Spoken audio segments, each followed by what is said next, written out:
الرحمن الرحيم. Assalamualaikum warahmatullahi wabarakatuh. Alhamdulillah summa alhamdulillah, wassalatu wassalamu ala rasulillah wa ala alihi wa sahbihi wa man wala. Subhanaka la ilma lana illa ma 'allamtana innaka antal alimul hakim wa tub 'alaina innaka antat tawwabur rahim. Rabbi shrah li sadri wa yassir li amri wahlul 'uqdatam min lisani yafqahu qawli, amma ba'd. Jamaah salat zuhur Masjid Al-Hidayah yang dirahmati Allah Subhanahu wa taala. Puji syukur kita panjatkan kehadirat Allah. Siang hari ini kita diberikan kemampuan untuk memenuhi panggilan Allah Subhanahu wa taala, salat zuhur berjamaah. Mudah-mudahan setiap langkah kita mengampunkan dosa-dosa kita, dan setiap langkah kita mengangkat derajat kita di sisi Allah Subhanahu wa taala. Amin ya rabbal alamin. Salawat serta salam semoga tetap tercurahkan ke haribaan junjungan kita Nabi besar Muhammad sallallahu alaihi wasallam beserta keluarga dan para sahabatnya serta umatnya yang setia melaksanakan ajarannya ila yaumil qiyamah. Jamaah yang dirahmati Allah Subhanahu wa taala, memanfaatkan waktu yang tidak terlalu lama ini, marilah kita membuka pelajaran di dalam agama kita ini yang berkaitan dengan nikmat yang diberikan Allah Subhanahu wa taala. Dan nikmat itu bagaimana kita mempergunakannya bisa mengantarkan kita ke surga dan bisa menjerumuskan kita ke neraka. Mungkin kita tidak asing lagi dengan istilah di dalam agama itu namimah. Apa itu namimah?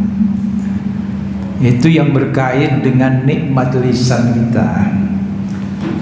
Lisan ini bisa mengantarkan kita ke surga kalau kita pergunakan sesuai dengan syariat, ketentuan agama, atau sesuai dengan pemberi nikmat itu, yaitu Allah Subhanahu wa taala. Dan nikmat ini, lisan itu bisa menjerumuskan kita ke neraka, dan bahkan banyak dikarenakan lisan itu atau mulut kita atau lidah kita itu bisa menjerumuskan kita ke neraka. Jadi antaranya ada beberapa hal dari apa yang digunakan atau apa yang diucapkan oleh lisan kita.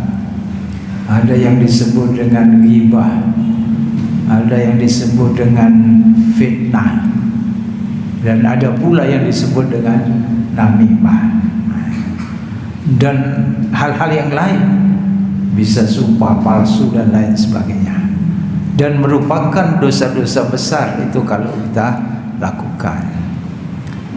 Jamaah yang dirahmati Allah Subhanahu wa taala, sekarang kita berbicara tentang namimah. Kalau ghibah mungkin sudah sering dibicarakan dan bahkan sudah familiar di tengah-tengah kita. Ada yang disebutnya dengan gosip yang sekarang ini, ya. Ada gosip, dan itu banyak yang melakukan gosip itu, ya. Tapi kadang-kadang kita tidak terasa bahwa itu sesuatu yang diharamkan untuk kita lakukan. Bahkan kita yang mendengarkan saja tentang ghibah atau gosip itu dilarang. Mendengarkan saja itu dilarang. Mengapa? Karena inna sam'a wal basara wal fu'ad kullu ulaika kana anhu mas'ula. Karena pendengaran, penglihatan, dan pikiran kita itu, hati kita itu akan dimintai pertanggungjawaban. Di telinga yang mendengarkan sesuatu yang dilarang itu dimintai pertanggungjawaban. Bagaimana dengan namimah? Nah, ini lebih dahsyat, meningkat lagi. Yang tadinya ghibah itu hanya membicarakan keburukan seseorang, dan ini tidak menimbulkan pertengkaran, barangkali permusuhan. Membicarakan keburukan seseorang, walaupun itu memang benar, keburukan itu disandang oleh seseorang, lalu kita bicarakan keburukan, ini namanya ghibah. Kemudian meningkat lagi ada yang namanya fitnah. Kita ucapkan sesuatu dan itu tidak benar, membicarakan tentang orang tetapi itu tidak benar dilakukan atau terdapat pada orang tersebut, itu sudah tergolong masuk wilayah fitnah. Bagaimana dengan namimah? Namimah ini sangat dahsyat, yaitu menyampaikan ungkapan kata, kalimat kepada seseorang yang tujuannya itu memprovokasi, menciptakan ketidaktentraman. Itu tujuannya memang itu, namimah, sehingga membuat orang yang mendengar itu lalu marah. Nah, disitulah timbul perselisihan, mengganggu ketentraman, keharmonisan di dalam kehidupan ini, baik kehidupan rumah tangga, kehidupan bertetangga, kehidupan pertemanan, kehidupan bersama-sama sebangsa, setanah air. Bisa terjadi sesuatu yang tidak harmonis, padahal sudah dibangun sedemikian rupa, ya, ketentraman hidup itu. Rumah tangga misalnya sudah dibangun, itu komitmen untuk membangun rumah tangga bersama, tetapi kemudian timbul ini kabar namimah gitu, yang bertujuan untuk memporak-porandakan, merusak keharmonisan di dalam sebuah rumah tangga. Dan itu sesuatu yang tidak sekedar puncaknya itu perpisahan suami dengan istri, tidak hanya itu akibatnya, tetapi juga mengenai pada anak-anak yang tadinya itu hidupnya tentram, baik-baik, diasuh oleh kedua orang tua, lalu kemudian terjadi yang seperti ini, cerai-berai. Anak-anak juga bisa terlantar dalam hal ini. Jamaah yang dirahmati Allah Subhanahu wa taala. Makanya Rasulullah sallallahu alaihi wasallam sempat bersabda bahwasanya, ini sebuah hadis yang diriwayatkan dari Hudzaifah radhiyallahu anhu. Apa kata Rasulullah sallallahu alaihi wasallam? Beliau mengatakan, la yadkhulul jannata namam. Tidak akan masuk surga orang yang namimah, yang mengadu domba. Padahal di kota ini ya jarang sekali domba, tapi diadu domba, ya. Nah, itu layak. Kenapa kok sampai sedemikian rupa? Rasulullah Sallallahu Alaihi Wasallam mengatakan, Imam Ghazali pernah menulis menceritakan tentang ini di dalam kitabnya Ihya Ulumuddin. Imam Ghazali menceritakan bahwa satu ketika ada seorang itu menjual budaknya. Dulu, sekarang tidak ada budak, paling-paling ya apa itu, PRT itu, pembantu rumah tangga, ya, apalagi istilahnya itu, ya, macam-macam istilah pembantu rumah tangga yang ada. Dan pembantu itu bisa pindah-pindah rumah, ya. Di satu komplek kalau seseorang itu pindah lalu dia ikut orang lain, seperti itu. Tetapi di zaman dulu budak itu dijual belikan. Kalau budaknya itu produktif, sehat, kekar gitu ya, mahal harganya. Tetapi kalau budaknya itu ya loro-loron, ya tidak terlalu mahal gitu ya. Nah, ini Sekarang juga demikian ya, mestinya yang usia-usia kerja itu ya harus sehat, harus prima, produktif gitu. Nah, kalau sakit-sakitan ya siapa yang mau merekrut sebagai karyawan? Objektif seperti itu. Nah, ini ada seseorang yang mau menjual budaknya, ditawarkan kepada seseorang. Lalu yang mau membeli budak ini bertanya kepada yang menjual, apakah budak ini bermasalah sehingga engkau menjualnya? Yang sang penjual ini mengatakan bahwa tidak ada masalah, budak ini tidak ada masalah, hanya saja ini sukanya adu-adu. Nah, cari wong Surabaya itu adu-adu. Apa itu adu-adu? Ya adu domba tadi. Ya karena tidak ada domba ya adu-adu gitu ya. Adu-adu. Namimah. Kata sang pembeli, ya sudahlah, tidak apa-apa, nanti bisa dibina, diberitahu. Sudah direkrut bekerja di rumah itu. Lalu kemudian atau beberapa saat kemudian setelah dia bekerja dengan melaksanakan rutinitas yang ada, sang budak ini mendatangi juragan perempuan, ya, mendatangi pihak istri juragan perempuan. Lalu apa yang dikatakan kepada juragan perempuan ini? Nah, ini barangkali seperti ada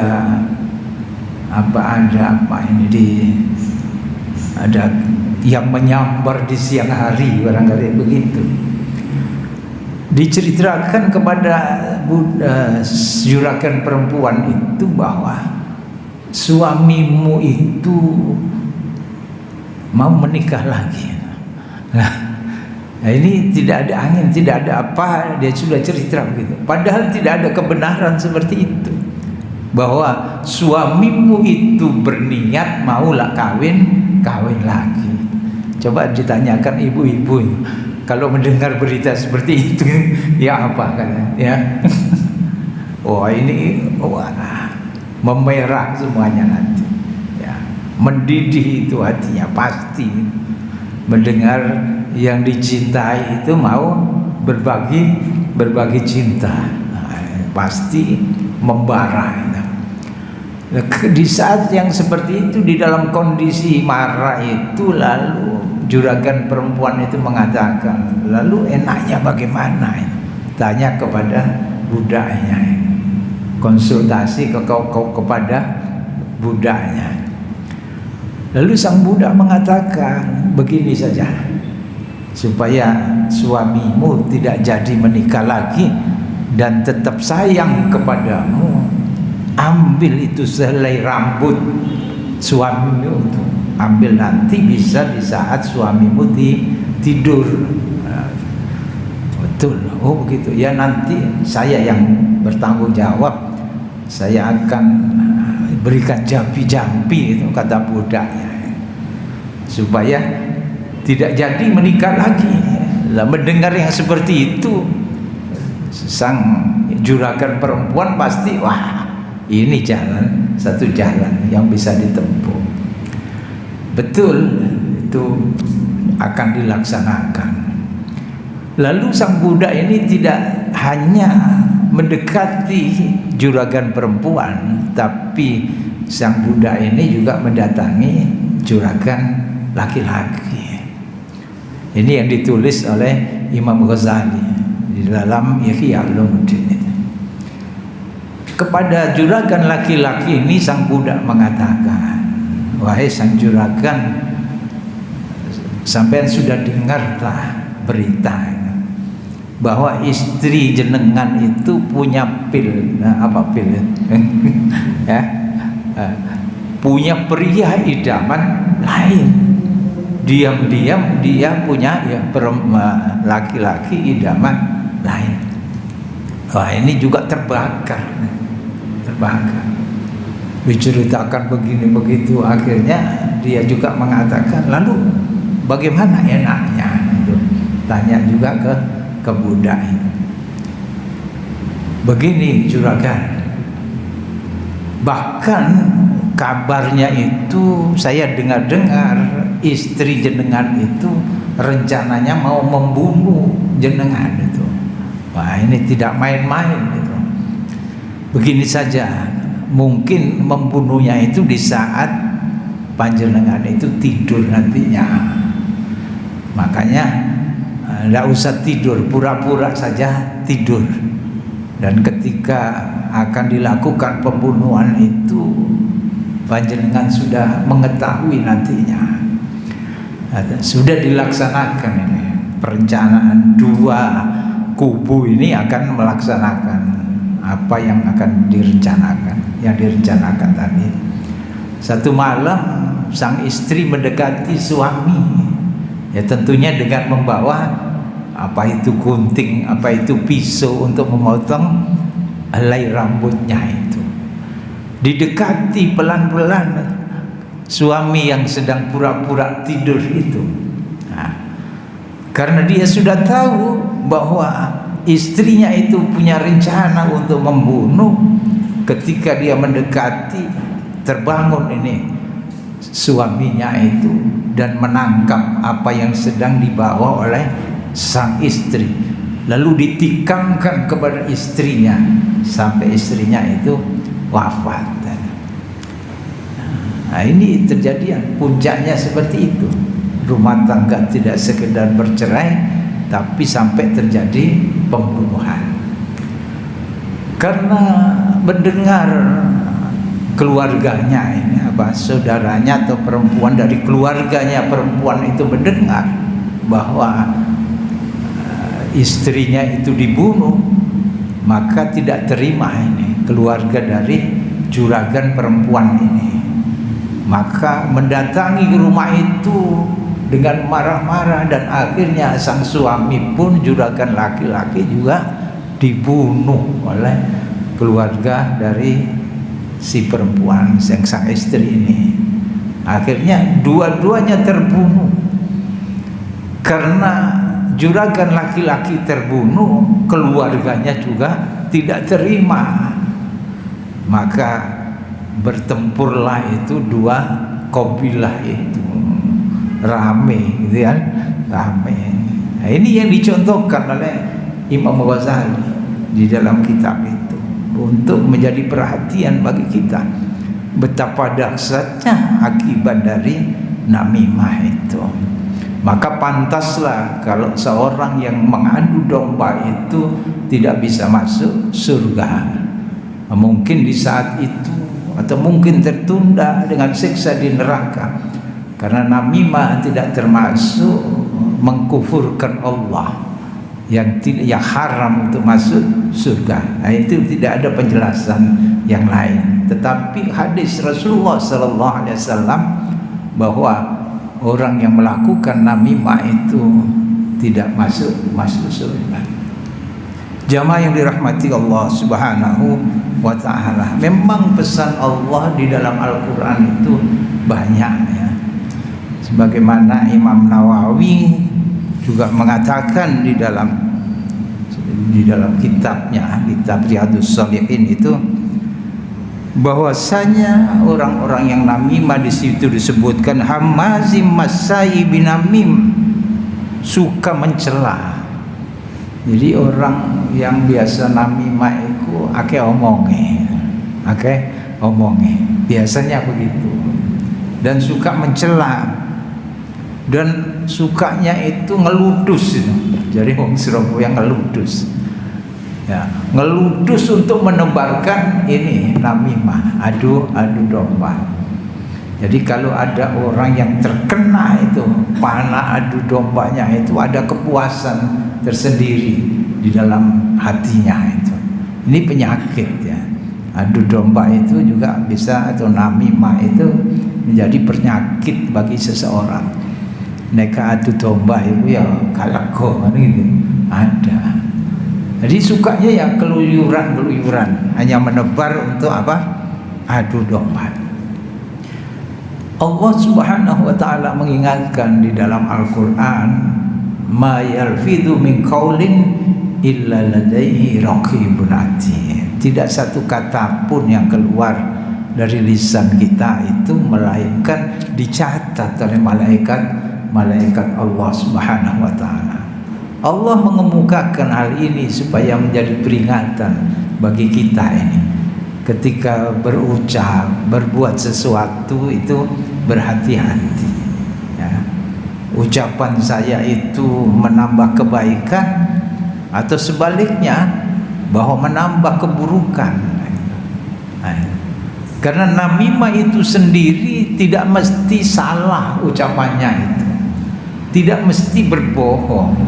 Namimah itu bisa ucapan yang benar, kebenaran memang, tapi salah di dalam kemana dia mesti mengatakan itu. Misalnya itu ada orang ngerasani di sini, ya. Lalu dia dengar, lalu rasa-rasanya itu dipindah ke sini, ya. Diketahui, diberitahukan kepada yang dirasani. Benar ini, ya. Dia tidak berbohong, ya. Tapi salah di dalam menempatkan kemana dia mesti ucap. Jadi tidak semua ucapan yang benar itu mesti kita sampaikan, gitu. Agar kita tidak masuk di dalam jeratan namimah itu. Karena kita ingat bahwa tidak satu kata pun yang keluar dari lisan kita melainkan dicatat oleh malaikat Allah Subhanahu wa taala. Apalagi namimah, adu domba, kita akan diancam tidak akan masuk surga. Karena namimah itu bertujuan untuk keburukan dan kerusakan keharmonisan di dalam hubungan manusia itu. Bisa skala kecil, keluarga, pertemanan, bisa lingkungan, bisa masyarakat, bisa anak bangsa.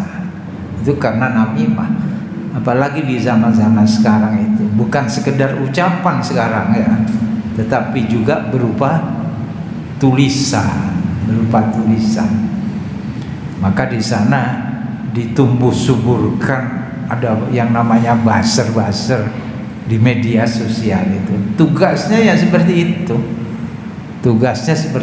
Kalau tidak memfitnah, memburukan orang, ya tujuannya adalah merusak tatanan kehidupan yang harmonis itu, yaitu mengadu domba.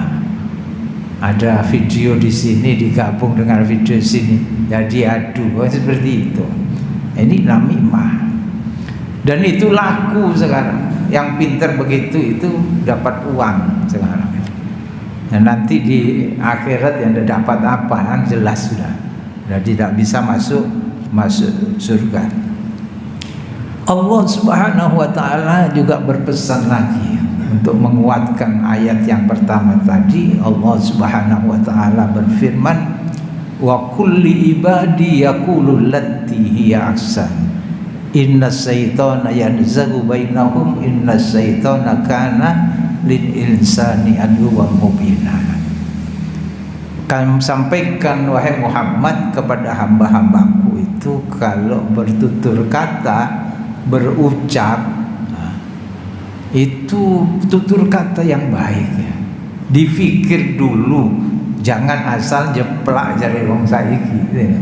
Jangan asal jeplak, ya. Dipikir dulu. Mengapa demikian Allah mengingatkan? Diperintahkan supaya qulul lati hiya ahsan, supaya kalau berucap, bertutur kata itu yang baik-baik saja. Dipikir dulu, ini menimbulkan efek samping apa tidak itu kalimat yang terlontar dari lisan kita itu. Inna syaitana yarzagu bainahum, karena tutur kalian itu, tutur kata kalian itu didengarkan yang namanya setan. Dan setan itu yang kalau ada yang ketidakbenaran, yang buruk tutur kata itu, ya digoreng sama setan gitu, ya. Istilahnya sekarang kan digoreng, ya. Dibuat pakai bahan untuk namimah, mengadu mengadu domba, yang timbul perselisihan di antara kalian. Karena setan itu pada manusia itu adalah benar-benar musuh yang nyata sampai kapanpun itu. Jadi tugas setan itu memang seperti itu ya, akan mengadu domba. Makanya kita mesti yang berhati-hati. Jadi kalau kita bertutur kata, jangan sampai kata-kata kita itu menimbulkan efek yang buruk di dalam keharmonisan kehidupan ini. Jamaah yang dirahmati Allah Subhanahu wa taala, Rasulullah sallallahu alaihi wasallam juga pernah mengatakan, memberikan informasi yang mestinya menjadi peringatan bagi kita. Dan ini oleh Imam Nawawi dikatakan bahwa hadis ini merupakan mukjizat Rasulullah sallallahu alaihi wasallam. Karena Rasulullah itu memprediksi ke depan yang belum dialami oleh Rasulullah sallallahu alaihi wasallam. Apa kata Rasulullah? Innas syaitana qad ayyisa ayyabudahul musalluna fi jaziratil Arab. Walakin fi takhrisi bainahum. Bahwasanya setan di jazirah Arab itu sudah putus asa. Yang dahulunya kan jaya setan itu, berupa apa? Berhala-berhala yang disembah. Itu adalah setan. Hakikatnya mereka menyembah setan. Nah ini lalu kemudian di jazirah Arab itu tidak lagi menyembah berhala, tidak lagi menyembah setan, tetapi mereka masuk ke dalam Islam, menyembah Allah Subhanahu wa taala yang Esa, Maha Esa itu. Dan seluruh jazirah Arab sudah masuk Islam, berganti menyembah Allah Subhanahu wa taala. Ditandai dari peristiwa Fathul Makkah di tahun 8 Hijriah, yaitu pembebasan Mekah waktu itu. Lalu disitulah berbondong-bondong manusia itu memeluk agama Islam. Seluruh jazirah Arab sudah menyembah Allah Subhanahu wa taala. Idza jaa nasrullahi wal fath, nanti bisa dibaca di situ. Allah yang memberikan kemenangan kepada Rasulullah, umat Islam bersama sahabat. Lalu setan putus asa. Tidak mungkin orang yang sudah sholat menyembah Allah itu lalu kemudian murtad, tidak mungkin gitu. Nah, setan tidak berani itu, tidak mampu mempengaruhi orang yang sudah sholat itu lalu kemudian menyembah berhala lagi, tidak mungkin. Nah ini putus asa, membuat setan itu putus asa. Tetapi ada satu yang setan itu tidak putus asa, walakin fi takhrisi bainahum.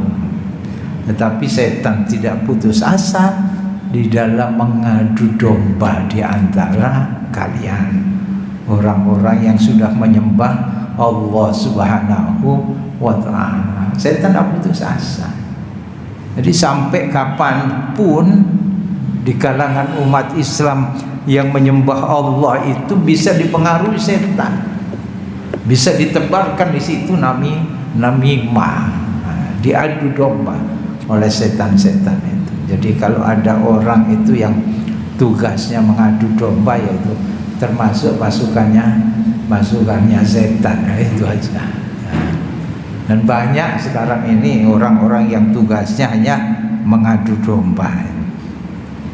Jamaah yang dirahmati Allah Subhanahu wa taala. Dan begitu dahsyatnya ya akibat dari namimah itu. Lingkup kecil bisa rumah tangga cerai-berai, terbengkalai, anak-anak terlantar. Di tengah masyarakat ada ketidakrukunan di tengah masyarakat. Di dalam berbangsa sudah demikian, hancur, tidak memiliki kekuatan kita untuk membangun, karena disibukkan dengan permusuhan dan perselisihan. Yang satu punya gagasan, yang satu mematahkan, dan begitu seterusnya.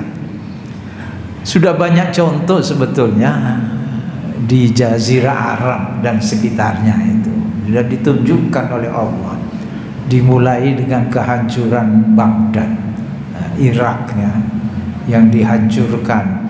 Tidak luput dari persoalan internal juga ada, yang kemudian mendatangkan bala tentara dari luar diadu dengan Iran.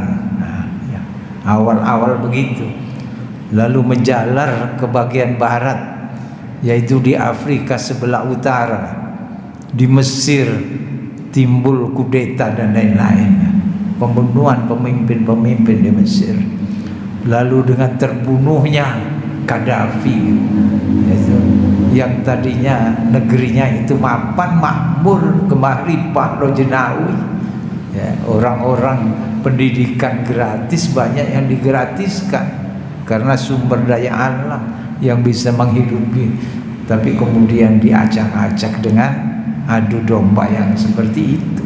Ada perang saudara di Libya itu, lalu ke timur lagi di Syria yang terakhir, perang saudara di Syria itu. Libanon itu sudah lama, cukup lama ya Libanon. Kemudian di Syria hancur-hancuran, penduduknya mengungsi keluar dari negeri. Tidak menutup kemungkinan hal-hal seperti itu bisa ke negeri kita. Tetapi juga ada yang mengadu domba, yang menuduh-nuduh kelompok lain begitu, termasuk mengadu domba, ya, radikal, teroris dan lain sebagainya.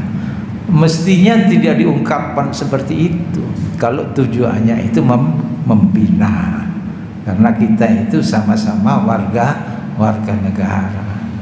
Jadi bina gitu saja, tidak pakai di stigma-stigma buruk kepada kelompok-kelompok tertentu, sehingga kehidupan itu menjadi tentram.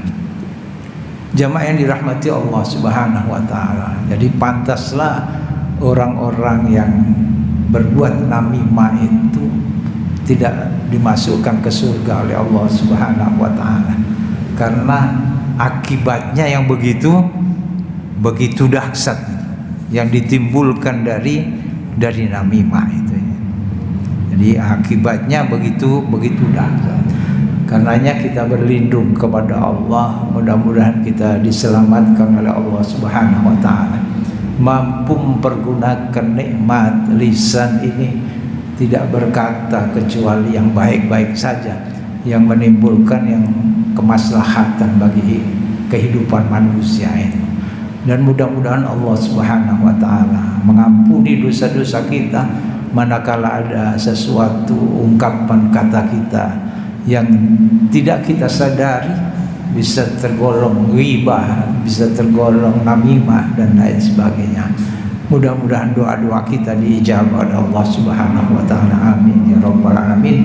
Kita tutup dengan doa kafaratul majlis.